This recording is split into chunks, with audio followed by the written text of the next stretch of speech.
Біз бүгін бал қаймақ істейміз. Оған керегі қолдың қаймағы, сүт, ұн, бал.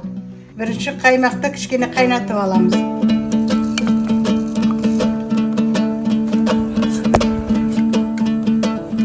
Қаймағымызды кішкене қайнатып алдық. Енді ұн шаямыз сүтпенен. Оның іртігі болмау керек. Сонда қаймақ қоюланады, ұн салғасын.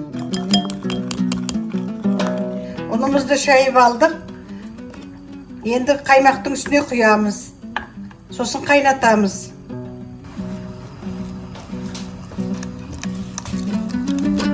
Бұны кішкене қайнатамыз. Мінеке қоюланып жатыр, мінеке. Қою, мінеке. Манный каша сияқты қоюланды, мінеке. Енді бал саламыз.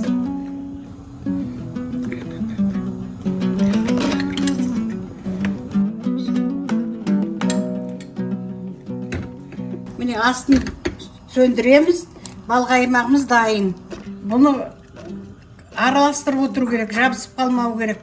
Ой, күшті болды, міне, керемет. Бұл тұрғасын ұн салған қоюланады. Бұдан да қоюланады. Міне майы шықты.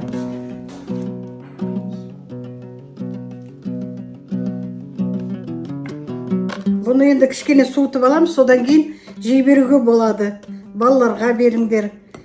Өздеріңіз жеңіздер, мінеке. Нағыз бал қаймақ болды, мінеке. Қоюланып жатыр, мінеке. Қандай тамаша. Айран сияқты. Бұрын ауылда тұрғанда осылай бал қаймақ істейміз.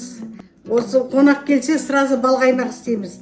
Қонақтар бал қаймақ жақсы көреді. Әсіресе баласымен келеді, сразу бал қаймақ пісіріп береміз. Мінеке, қандай тамаша. Сол ойыма түсіп кетті, мына қарашы, қандай күшті. Былайша қарағанда сгущенка сияқты.